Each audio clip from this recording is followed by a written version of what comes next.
Hi hello வணக்கம், எல்லோரும் எப்படி இருக்கிறீங்க? வாங்க சூப்பரான ஒரு சக்கரவள்ளி கிழங்குல ஸ்வீட் ஊத்தாப்பம் செஞ்சுக்கலாம். பாருங்கள், ஒரே ஒரு கிழங்கு தான் எடுத்துருக்கிறேன், பெரிய கிழங்கா. இது நல்லா கழுவிட்டு நல்லா ஈரம் காஞ்சிருச்சு. இப்போ நம்ம கட் பண்ணிக்கலாம். பாருங்கள், இது வந்து இந்த சிகப்பு கலர், இதுலேயே வெள்ளையும் இருக்குது. இது சிகப்பு கிழங்குன்னு சொல்லுவாங்க. பாருங்கள், இப்படி சின்ன சின்ன பீஸாக கட் பண்ணிக்கலாம். இதில் மண்ணெல்லாம் இருக்கும், நல்லா கழுவி எடுத்துகிட்டு நம்ம குக்கரில் தான் வேக வைக்க போகிறோம். நீங்கள் ஸ்டீமரில் வேணால் வேக வச்சுக்கலாம், இல்லாட்டி இட்லி தட்டில் வேக வச்சுக்கலாம். எப்படினாலும் வேக வச்சு எடுத்துக்கலாம். நம்ம வந்து இப்போ குக்கரில் எப்படி ஈஸியாக செய்கிறதுன்னு சொல்லி பார்க்கலாம்.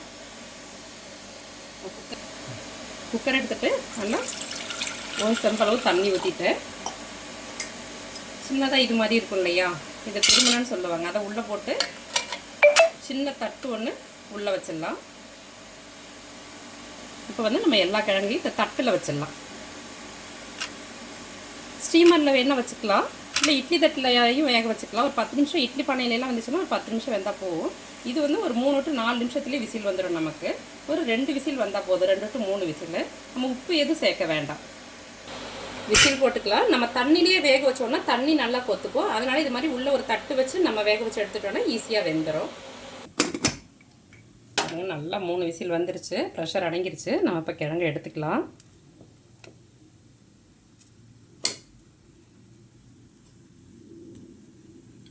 எல்லா கிழங்கும் எடுத்தாச்சு. ஆறட்டுக்கு பிறகு நம்ம தோல் உரிச்சு எடுத்துக்கலாம். பாருங்கள், நல்லா ஆறிடுச்சு, தோல் உரிச்சு எடுத்தாச்சு. நீங்கள் மேஷர் இருந்ததுன்னா நல்லா மேஷ் பண்ணிக்கலாம், இல்லாட்டி நல்லது பாருங்கள் மிக்சி ஜாரில் போட்டு நல்லா அரைச்சி எடுத்துக்கலாங்க. பாருங்கள், அரைச்சி நல்லா மாவாக எடுத்தாச்சு. கட்டி இல்லாமல் இருக்கணும். கட்டி இருந்துச்சுன்னா நல்லா அழுத்தி பிசைஞ்சிக்கோங்க. இப்போ நம்ம மாற்றிக்கலாம். பாருங்கள், நல்லா மசிஞ்சிருக்கு. இப்படி வச்சு சின்ன சின்னதாக கட்டி இருந்துச்சுன்னா நல்லா மசிச்சு விட்டுக்கோங்க. அது கூடவே பாருங்கள், ஒரு 2-3 ஏலக்காய் நம்ம இடித்து சேர்த்துக்கலாம். அப்புறம் 1 கப்பு வறுத்த ரவை எடுத்துக்கலாம். நீங்கள் கிழங்கு எந்த அளவுக்கு எடுத்துக்கிறீங்களோ அந்த அளவுக்கு எடுத்துக்கோங்க ரவை.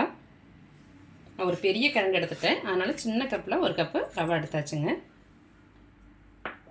அது கூடவே நல்லா துருவின தேங்காய் 1 கப் எடுத்துக்கலாம். கிட்டத்தட்ட இது ஒரு அரை மூடி தேங்காய் இருக்கும்.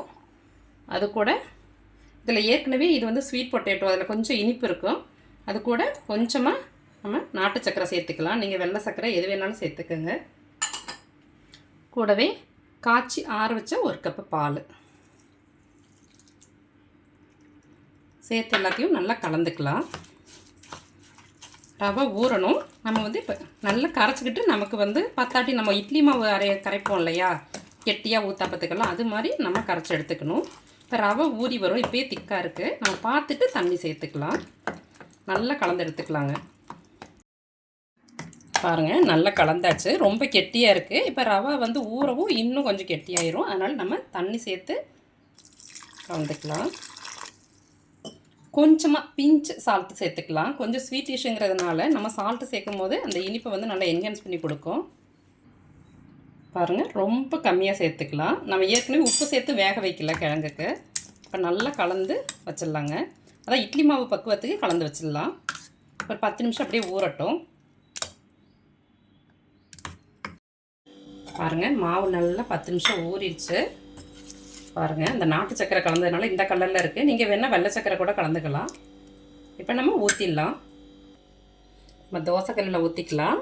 கல் நல்லா சூடாகட்டும்.